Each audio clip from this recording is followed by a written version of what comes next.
Hello students, हम ये question करेंगे। ठीक है, देखो, ऑप्टिक्स शुरू किया था मैं और उसमें पहला पहला जो लेक्चर मैंने डाला था उसमें फंडामेंटल्स कवर किया था। उसी का यूज करके ये क्वेश्चन करेंगे। ये 2003 में पूछा गया था और इसमें कैसे एक छोटे छोटे कॉन्सेप्ट को मिला के क्वेश्चन बनाया गया है। एग्जाम में आपको केवल ऑप्टिक्स के क्वेश्चन नहीं देखने को मिलते हैं, कभी कभी थोड़ा सा ट्रिकी बना देते हैं, कैसे करके कोई और एक टॉपिक उसमें इंटरफेयर करके, ठीक है, मिक्स करके। इंटरफेरेंस से याद आया कि ये क्वेश्चन इंटरफेरेंस और रे ऑप्टिक्स से मिला हुआ है। ठीक है, दोनों ऐड कर दिया, इंटरमिक्स कर दिया है। ठीक है, सो चलो क्वेश्चन पढ़ते हैं और छोटे छोटे कॉन्सेप्ट जो नहीं पता होते हैं वो कैसे डिफिकल्टी क्रिएट करते हैं हम देखेंगे। ठीक है, इन द गिवन डायग्राम, ये डायग्राम दिया है, CP represents a wave front. CP wave front, ठीक है, आप क्वेश्चन पढ़े, सीपी वेव फ्रंट है एंड एओ एंड बीपी, आप मूव कर जाते हो।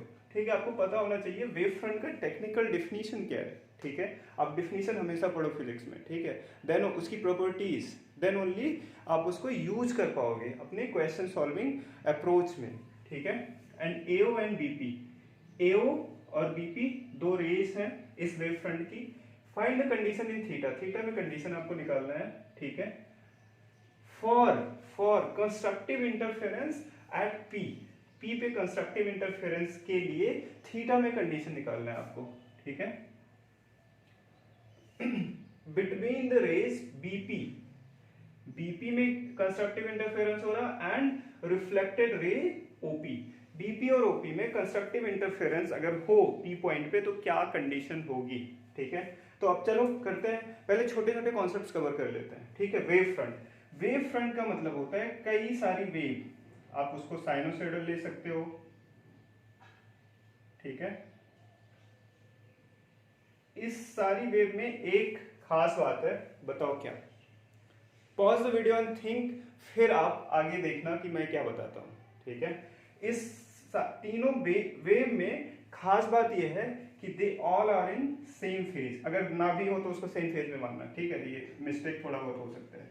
दे आर इन सेम फेज। ठीक है, एक बात बताओ, अगर सेम फेज में है, ये देख रहे हो, ठीक है, उसके बाद फिर इंटरफेरेंस का क्वेश्चन कहां से आया। कई सारी वेव फ्रंट जब एक साथ ऐसे ट्रेवल करते हैं तो उसको वेव फ्रंट बोल देते हैं। और ये एओ और बीपी जो एक्सट्रीम वेव्स हैं, ठीक है, वो इस वेव फ्रंट के एक्सट्रीम वेव फ्रंट को रिप्रेजेंट कर रही हैं। ठीक है, अब देखो इंटरफेरेंस पी पे क्यों हो रहा है। ठीक है, अब इंटरफेरेंस की बात करते हैं।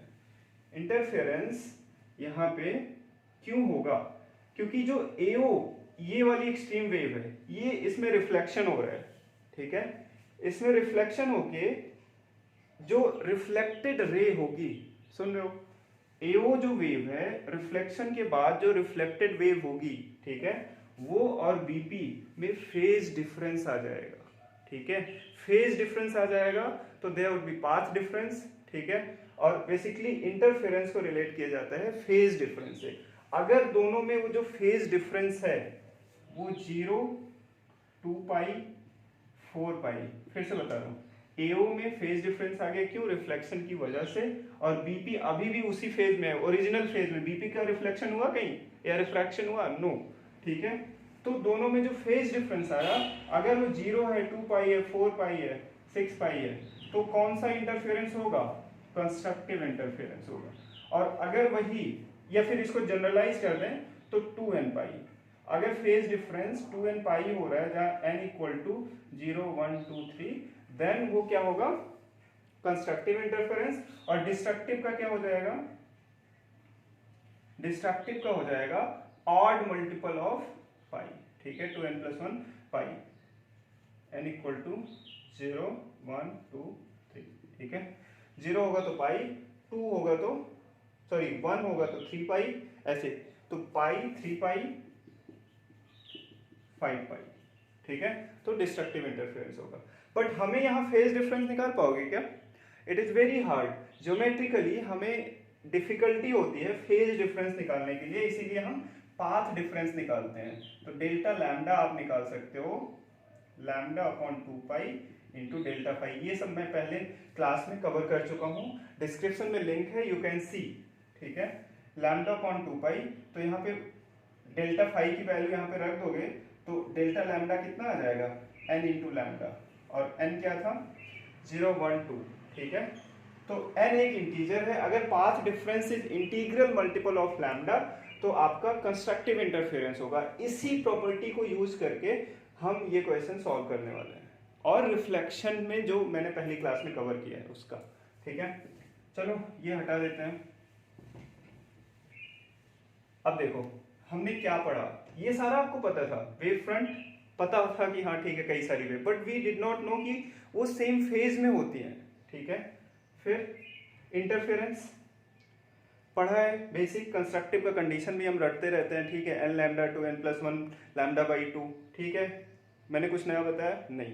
फिर रिफ्लेक्शन, रिफ्लेक्शन का क्या यहाँ पे यूज है, रिफ्लेक्शन का यूज मैंने जैसा कि बताया पहली क्लास में कि रिफ्लेक्शन के बाद फेज डिफरेंस कितने का होता है, पाई का, और उस पाई के फेज डिफरेंस की वजह से कितने का पाथ डिफरेंस आता है, लैम्डा बाई 2 का। तो ये हमेशा ध्यान रखना है।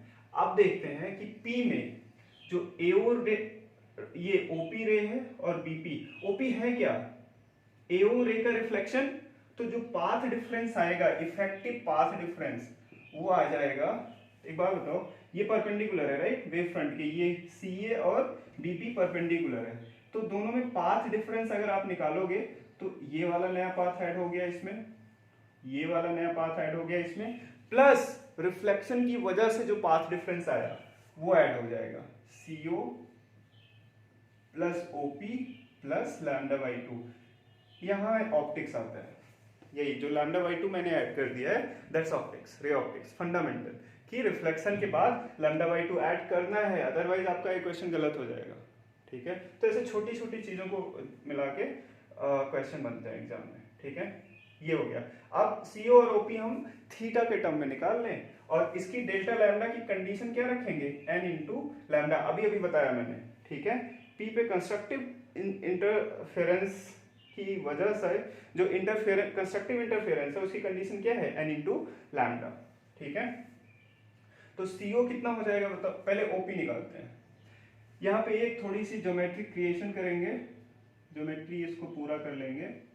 ये ट्रायंगल, ये 90 डिग्री हो गया, और ये नॉर्मल है इस पे, ये इस पे नॉर्मल है, तो ये अपोजिट, क्या कहते हैं उसे, अपोजिट एंगल नहीं, अल्टरनेट एंगल, ये थीटा हो गया, ठीक है। तो कॉस थीटा कितना आ गया बताओ, cos theta is equal to base, right, base कितना है, D upon hypotenuse, hypotenuse is OP, कितना हो जाएगा, तो डी की वैल्यू, सॉरी ओपी की वैल्यू कितनी आ गई, D upon cos theta. I hope आपको दिख रहा हो, ठीक है, OP equal to D upon cos theta, okay, ये हो गया। और सीओ, सीओ के लिए कौन सा ट्रायंगल ले लेते हैं, ये सब ज्योमेट्री किसको नहीं आती है, ट्रिग्नोमेट्री बेसिक फंडामेंटल सबको आती है, ठीक है। सीओपी, चाहे वो आप नीट की प्रिपरेशन कर रहे हो या जेई का, ठीक है। cos 2 थीटा ले लो, cos 2 थीटा की वैल्यू बताओ, अगेन ये 90 डिग्री गिवन है आपको क्वेश्चन में, तो cos 2 थीटा हो जाएगा base CO upon hypotenuse, hypotenuse would be which one, OP, ठीक है। तो यहां से सीओ कितना आ जाएगा, ओपी cos 2 थीटा, और ओपी की वैल्यू कितनी है, D cos 2 theta upon cos theta, ठीक है। ऑलराइट, अब इरेज करके आगे सॉल्व करते हैं, बस अब इस इक्वेशन में लिख के हमें ऑप्शन मैच करा देना है, ठीक है, ओके। तो ये इरेज कर देते हैं यहाँ पे, ये दोनों वैल्यूज हमें चाहिए, ठीक है। ये ओपी है और ये सीओ, रखो यहाँ पे डेल्टा लैम्डा, सीओ कितना आ जाएगा बताओ, डी cos 2 थीटा की वैल्यू आपको पता है, ये सारी चीजें याद करना है आपको, 2 cos स्क्वायर थीटा माइनस 1 रख दो, सीधा सीधा कर रहे हैं, 2 cos square theta minus 1 upon cos theta, plus का बताओ, ओपी गिवन है D by cos theta plus lambda by 2 is equal to n lambda, ठीक है। ये हटा देते हैं, डी बाई कॉस थीटा जब कॉमन ले लोगे इन दोनों में तो क्या बचेगा अंदर, 2 cos square theta minus 1 plus 1 plus lambda by 2 is equal to n lambda. ये कैंसिल हो गया, एक कॉस यहाँ से कैंसिल हो जाएगा, ये हो जाएगा 2d cos theta, lambda by 2 उधर लेके चलते हैं, क्या हो जाएगा n minus half into lambda. ठीक है, अब देखो n इक्वल टू 0 रखोगे तो this is not going to be, ये वैलिड नहीं होगा। ठीक है, n इक्वल टू 0 पे माइनस आ रहा है आपका, बट ऑप्शन देखो आप, that means n equal to 0 पे कंस्ट्रक्टिव इंटरफेरेंस होगा ही नहीं, n इक्वल टू 0 पे क्या हो सकता है, डिस्ट्रक्टिव इंटरफेरेंस होगा। ऐसा नहीं कि आप जो कर रहे हो गलत है। ठीक है, तो आपको कंस्ट्रक्टिव की कंडीशन देखो, n इक्वल टू 1 रखो, क्या आ जाएगा, मैं यहां करता हूं इस बॉक्स में, बताओ 1 रखोगे तो 1 माइनस 1/2 हाफ, क्या आ गया lambda by 2 is equal to, इधर कितना बचा था 2d cos theta, cos theta की वैल्यू क्या आ गई यहाँ पे लैम्डा बाई 4d। ठीक है, कौन सा ऑप्शन सही हुआ, ये वाला। अब आप बताओ कि इसमें से कोई भी कॉन्सेप्ट मैंने ऐसा यूज किया जो आपको नहीं पता है या फिर मैंने नहीं बताया है अपने क्लास में। ठीक है, सब बताया है। ठीक है, okay, so thank you so much for watching the video, do subscribe to the channel और शेयर करते रहो, देखते रहो। ओके, और फीडबैक देते रहो। Okay, and give a thumbs up. Thank you.